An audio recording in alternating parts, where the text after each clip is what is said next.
Hi, I'm Ildiko Spinfisher. I'm the founder of Life Retuning, a psychological human energy-based modality which sidesteps the mind. I'm known as the Quantum Wizard.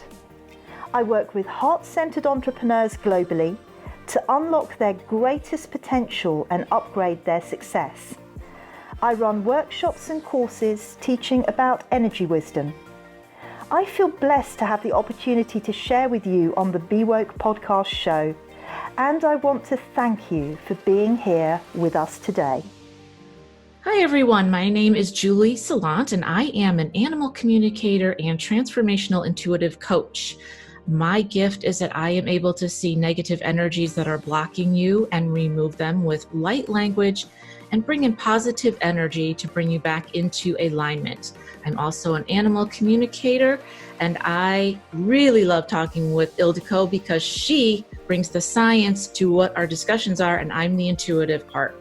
Thank you for being here. We're looking forward to having you on all the podcasts. Thanks so much.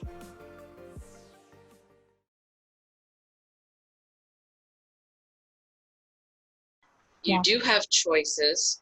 You can make decisions that will help you. And again, this is the time where you really need these tools. Everyone needs them. It doesn't matter where you are on your spiritual walk, whether you're just awakening, whether you're an old master. These are tools that are timeless. This video is timeless. It doesn't matter what's going on and what kind of chaos is around you. The real key here is to give you some options to put you in an empowered state versus a feeling of being disempowered, which means everything's happening to you and I have no choices. I'm just reacting versus being proactive and taking a real step back and saying, I have a choice here as to how I want to feel. Absolutely. What comes to mind here is the primary directive, which is to do with the fact that when Watson and Crick discovered genes and in fact got the Nobel Prize for the discovery, suddenly we stepped into a world where we had no choice about how our lives would develop. It was deterministic. It was fate, suddenly. And we've been living in this world, in this false reality for many years since that discovery.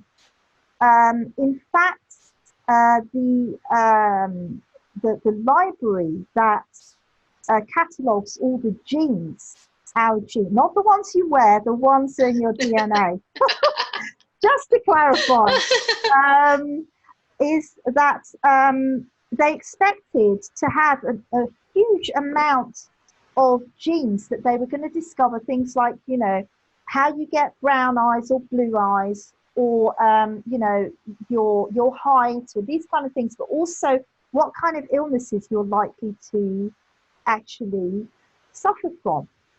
And they found that those genes that they expected to show up weren't there.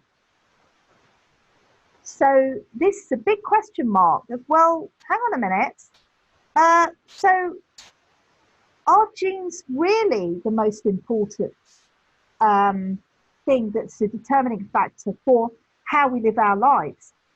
And then along came an amazing cell biologist called Dr. Bruce Lipton, who started saying that actually it's not genes that are important, but the environment of our cells.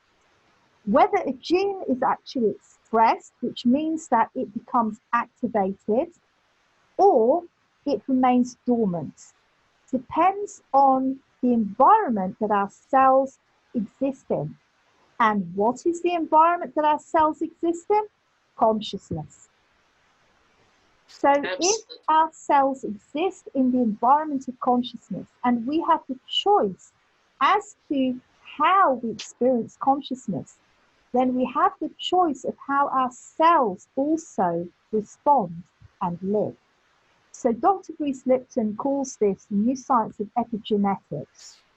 And it is fascinating but it also shows that that deterministic, fate-based life that we were told that we had to suffer and live is not that way at all. Your choices affect everything, and we are all connected. I know exactly who you're talking about. I've heard of his work. He's world renowned. Yeah. This is about creating your world through your consciousness. In other words, fate, some people do believe in it, but we have a lot of options. Okay. In other words, to put it simply, right here, right now, I could be living in the past. I could be thinking right now about what happened yesterday or 2 weeks ago. And a lot of people live their lives like this. It's Groundhog Day every single day. And it could have happened 10 years ago. Or you're thinking about the future and what could happen. But really, all of that is irrelevant. The future hasn't happened yet. Yesterday is actually just a view on your consciousness, how you perceived it. Yeah. And today is the only thing, right now, the present is the only thing that matters. Yes. All done by what you believe and what you perceive. So in other words, what Ildeko's saying is you have a lot of options, more than you think you have. Yeah, and this is the point. You can choose how you experience the current situation. And we're calling this, coming back to awareness.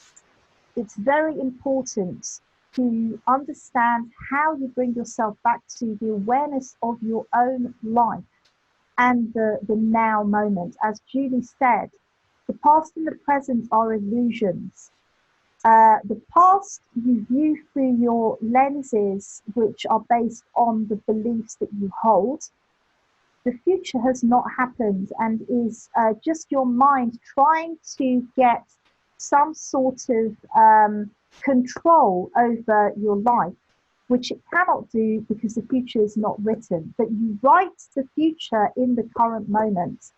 You determine your future in the current moment. So what I want to share is a tip about bringing yourself into that current moment. And the great way of doing that is to focus on tiny things in your environment. Taking the time to really look at a flower, for instance, not just see it for a moment and go, oh, it's a flower. Literally see it like it's the first time you've ever seen a flower. You have no idea what a flower is. You have no idea. When you wake up in the morning, everything you see is the first time you've ever seen it. And in fact, the reality is that, because every moment is changing your reality. Therefore, every moment is brand new. There is no moment that is like any other moment, and never has been and never will be. So every moment, if you experience it as brand new, you are creating from a very powerful point, because the past is then irrelevant. The future hasn't been created, but you're creating what you want to experience in the now, right here, right now. And what Ildiko said is so important. It's connecting to nature. And I was showing Ildiko a picture the other day. I live near the beach, and I actually and I love the beach, and just walking along the beach didn't seem to be enough. I actually kind of bent down and I put my hand on the ground, on the sand, and closed my eyes and connected with the beach, the earth. There's so much powerful healing available to you by touching a tree, by looking at a flower, and I know it might sound kooky to some of you, but it's actually the truth. And I want to tell you, some of the most profound teachings are the simplest. Mm-hmm. And that's why people overlook them. But just going out and looking at the sun and connecting, it's all about the connectedness and bringing you back to your awareness that we are all connected, but again, bringing you back to awareness, as Ildiko was saying. Yes, absolutely. We overcomplicate things. Our ego mind wants to be important. I've never heard that before. Nor have I.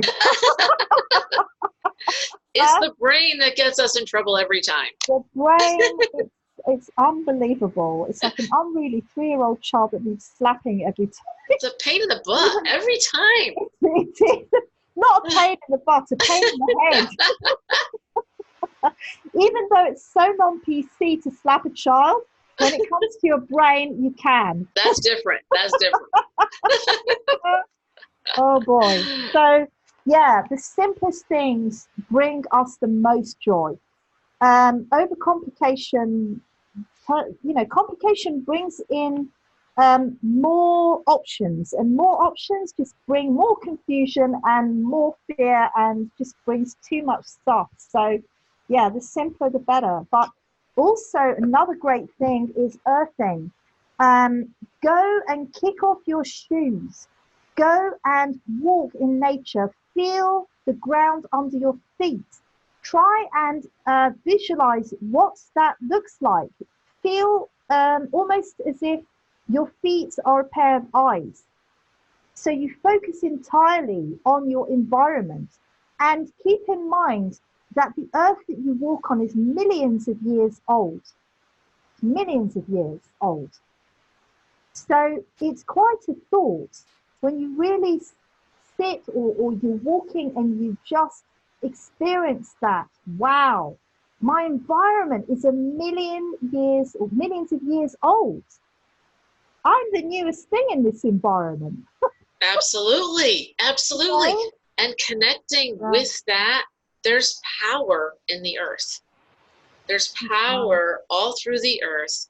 Yeah. I don't know if a lot of you know this, but just being a big nature person, trees, I think you told me this, Ildiko, didn't you? Trees can actually talk to each other through their roots. Yes. Ultimately, their roots are all connected at the bottom. When one tree is chopped down, they all feel it, right? Oh, yes, they do. And so I have a thing for trees. I love trees. I like grieve. I feel so bad when they cut down all these trees. And I understand that we're moving forward and things need to change and they build houses. But there's what she's saying is that the earth is alive. You're alive. Connecting with that power and that feeling by taking off your shoes, by bending down, by touching the ground, that you are the newest thing. But you're still part of the system. But you're part of it only if you can feel it. Absolutely. And from a physical point of view, earthing, being in touch with the ground helps with things like reducing chronic inflammation. And what does chronic inflammation lead to? A lowering of your immune system defenses. So again, it's really important to let nature heal us in the ways that it can. And it's tremendously powerful. We are children of nature, and we need to remember that, and just make that regular connection. Yes, absolutely, 100%. And again, these are easy things. They don't cost anything. Yeah. You can do this even if you live in a city, if you can just find a patch of grass. If you have a park near you, and also connect with your animals. And I'm always going to say this because your animals offer unconditional love. They feel everything you feel. And there's also, we're going to talk about this at another time, but if you have cats, the purring of cats we'll deal with that later, but let's just say animals heal. Animals heal. Yeah, they do. I mean, I was actually watching my cat yesterday. There was bright sunshine coming in. She was just lying on the couch, completely relaxed and blissed out. I mean, you could feel the energy of her. It was so beautiful to just sit there and be like, oh, wow, that feels so good. Let's like energy bomb. Let's emulate that by going out in the sun. I go like this, and you can just feel it. Amazing. You have to charge up your battery. Again, all of these fight or flight, these fears that come up out of the chaos, out of what you're hearing, what you're experiencing, deplete. I always think of you as a battery. They deplete that battery completely.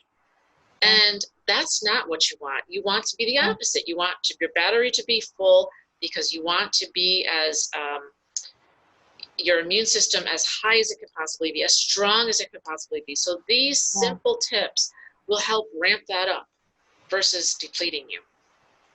Absolutely, that's right.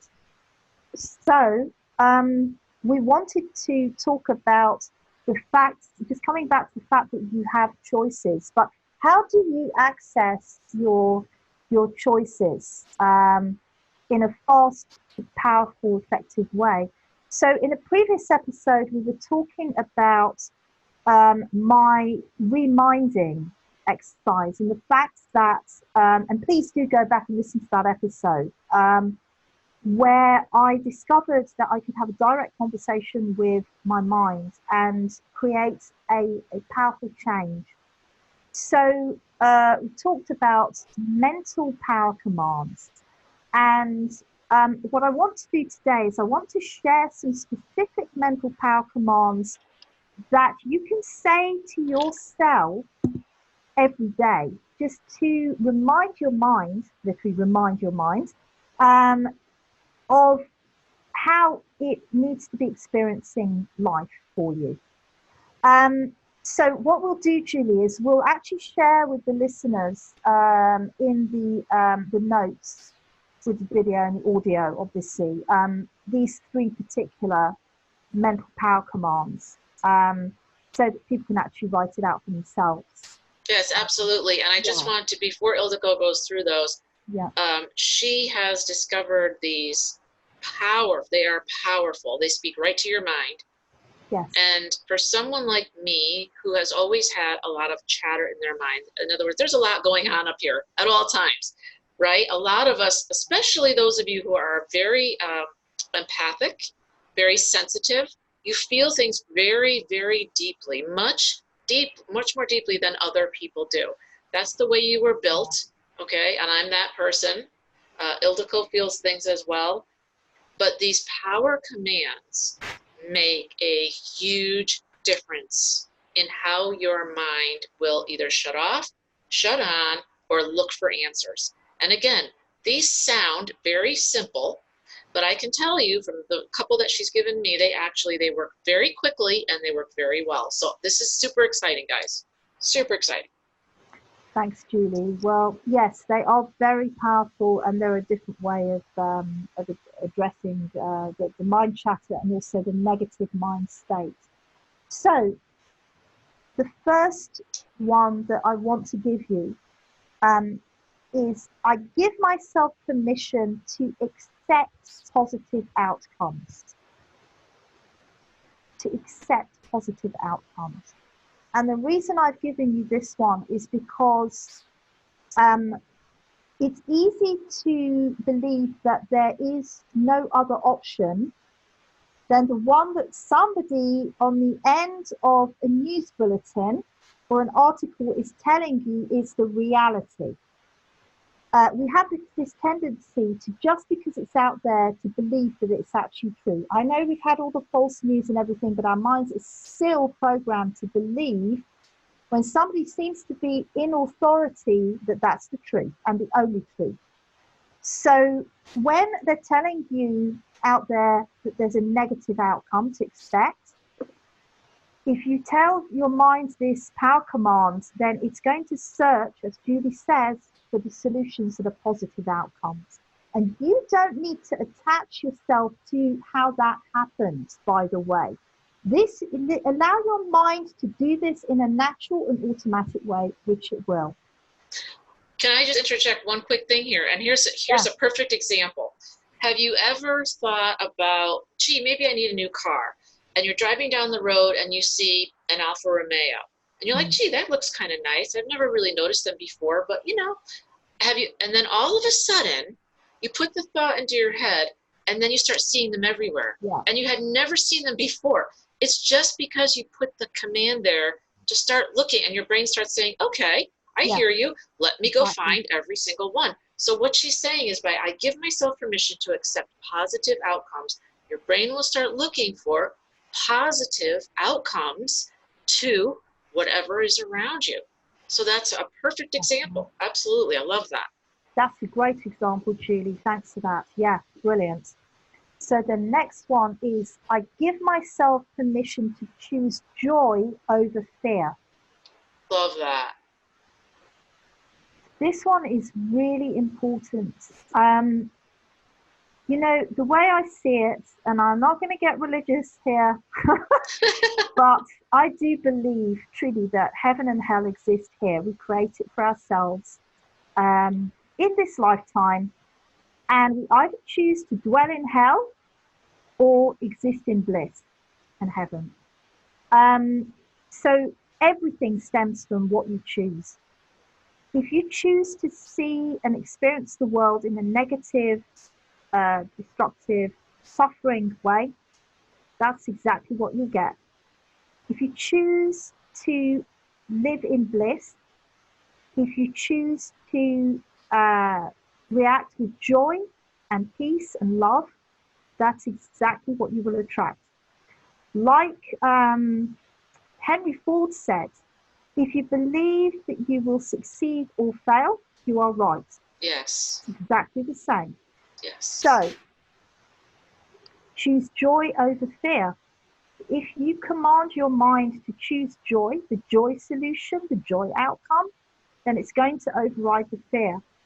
And the more you say it to your mind, the more that it will open that new neural pathway for you. By the way, I want to stress here, these are not affirmations. Please don't get confused with affirmations. These are mental power commands. They are actually changing the neuroplasticity of your mindscape. So that's the second one. Now, the third one, and this is pertinent to our situation at the moment, is I give myself permission to stay healthy. That's amazing. I love that. Yeah, this one's really important because, for instance, an example would be, if there's a woman who expects to get breast cancer because her mum got it and grandmom got it as well. So she's expecting to get it. Unfortunately, the way that our minds work is they will create the reality that they believe in. So don't believe that you will get ill in any circumstance. Choose to give yourself permission to stay healthy. That will actually allow your mind access to many more internal resources in the body that perhaps you are suppressing if you don't believe that you will stay healthy. Your brain is so much more powerful than you know. Exactly what Ildiko just said is 100% true. If you expect something to happen, it will happen. If you expect to get cancer, you could, I'm not saying you will, but you could get cancer. Yeah. So you need to stay, I give myself permission to stay healthy is incredibly important. Yeah. In fact, I say this to myself all the time. I say, I expect to be healthy. I am, because you're expecting it, it's going to happen. Yeah. Your brain is, we know that the heart rules everything, not the brain, but the brain is very, very powerful. And remember, what you put out into your field, others can feel. And what you put out into your field comes towards you. Absolutely. I said that our minds are like a 3-year-old child. I've said this before. They have the sophistication level of a 3-year-old. Now, throw into the mix, imagine a 3-year-old holding an atom bomb. Whoa. So which way is it going to throw that atom bomb or push a button? That's basically the level of power that your mind has with the level of sophistication of a 3-year-old. Not a good combination, really. No. You need to be in control of that 3-year-old and make sure it doesn't push the button in the wrong direction. But unfortunately, that's what happens. And that's what Julie's saying, that you underestimate the power of your mind. Not because of the intelligence side of things, which now for many, many years, the mind dominant society that we live in says that mental intelligence is the most important attributes that you have to have. Now we're gonna talk about all of that yes. in episodes, but right here, right now, I want to tell you that it's actually not the most important thing. The most important thing is either destruction or creation that your mind is capable of. Remember, it's holding an atom bomb. Where is it going to launch it? That's it. Right, right, absolutely. And by saying I give myself permission, and again, as Ildiko said, you don't need to know the how, because your brain will already start looking for all of the examples to substantiate what you just said. That's what it does.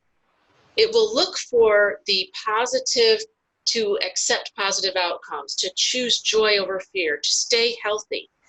It will start looking for examples to back that up. Yeah. And it will create strong neural pathways, as you said, in the brain. And we want to keep you in, and this is keeping you in a joyful, empowered state versus disempowered. I don't know what to do.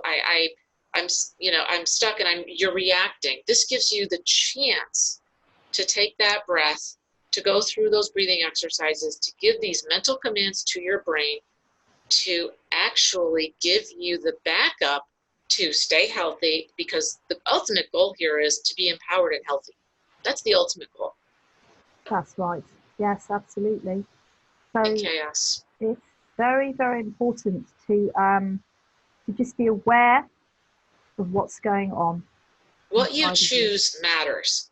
It matters more than you know. And your brain is more powerful than you know. So making these types of good choices also will affect others around you. And we were talking about this episode, and this was not an episode we were planning. This happened to come up because of all the stuff that's going on in the world, and we thought this was very important for us to discuss.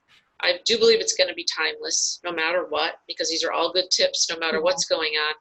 But one thing that we were thinking about was, if you live with someone, it could be a family member, it could be a spouse, is, as Ildiko was saying, you can dwell in hell or be in bliss. What happens when you say, okay, guys, this makes total sense to me. I'm going to start taking on, doing what you're saying. I'm going to start the breathing exercises. I'm going to connect to my heart. I'm going to start giving myself these permissions. But what if the person that I'm living with is not in that state? They are still in that fear, fight or flight state. And now you've got two people. One is deciding to live in bliss. One is dwelling in hell. Let's talk about that for just a minute, because this is a very, very real scenario for many, many, many people. Yes, it is. I've already heard of examples where one partner or member of the family is panicking fit to burst, and is actually even not giving permission for other members of the family to go out places. So yes, it's a real thing that's happening.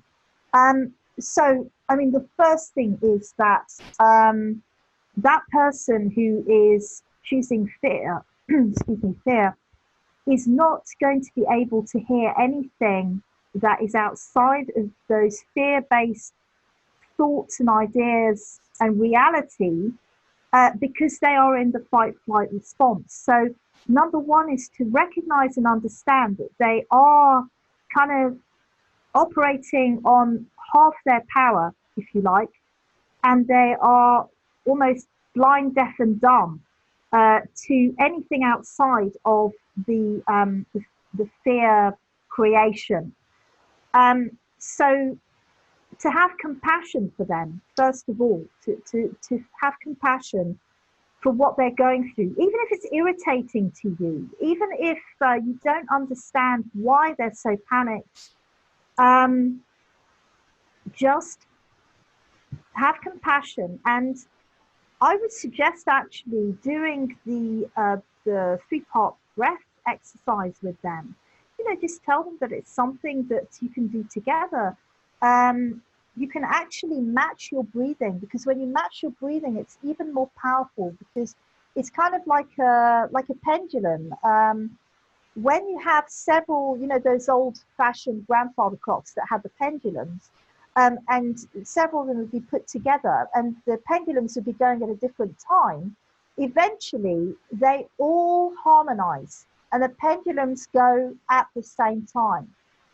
And it's just really interesting how this kind of harmonization happens. Another example is where women in an office who have their monthly, you know, periods at different times actually end up synchronizing.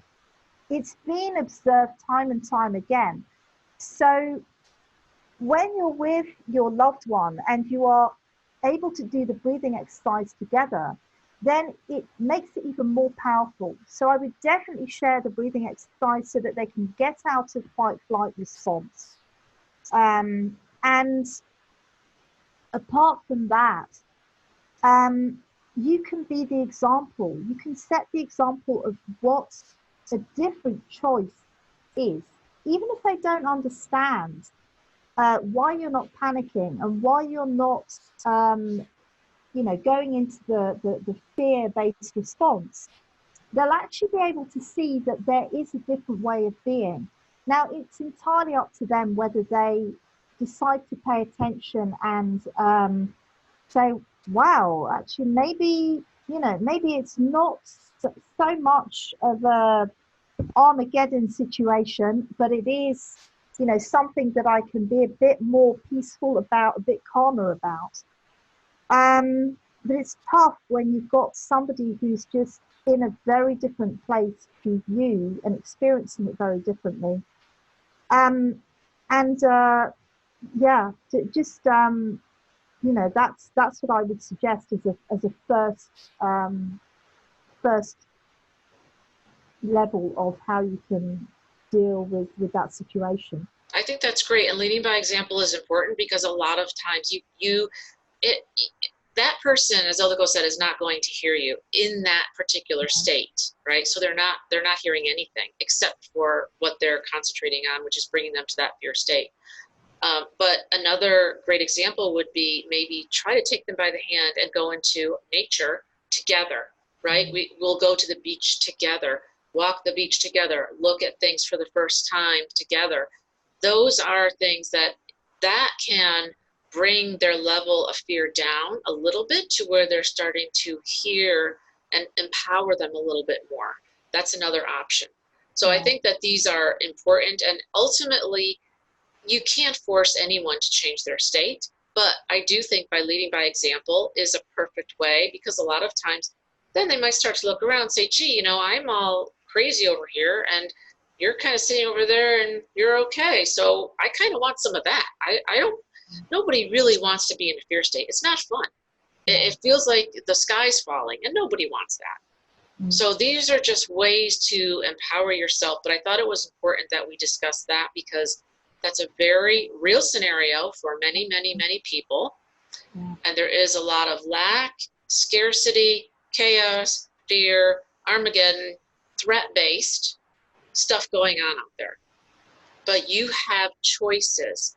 And some of what we've shared today is hopefully going to give you simple but powerful choices. Yeah, absolutely. To make changes. So what you choose matters. You can control yourself. Anything else you'd like to add, Ildiko, that we could leave them with? I think, yeah, just a reminder of staying in the now moment. It's just very, very important, and to not overload yourself. And yes, okay, it's important to know some news, but really, it's just going to fuel the fire. So I would say limit yourself to maybe one news item a day at the moment, maybe two, one in the morning, one in the evening. But apart from that, just stay away from the news and just stick with the things that are practical rather than the sensation-based articles, you know, where they go into specific details about. It's the storytelling. That's what they're doing. They're doing the storytelling and they're heightening the levels of the language that they use in order to inflame the fear. So I would definitely recommend be very mindful and practical about how you use the news. There you go. It even rhymes. How you use the news. How you use the news. That's perfect. And I would also say, add to that, get out in nature and be a human as much as possible. That's my new thing, be a human, because so many of us were behind our computers all the time. But go out and experience the world. and know that nature is always positive. Nature is always in a happy environment there. It's a living, breathing thing that you can connect to. But also your environment is another big, big, big important thing that we didn't talk about.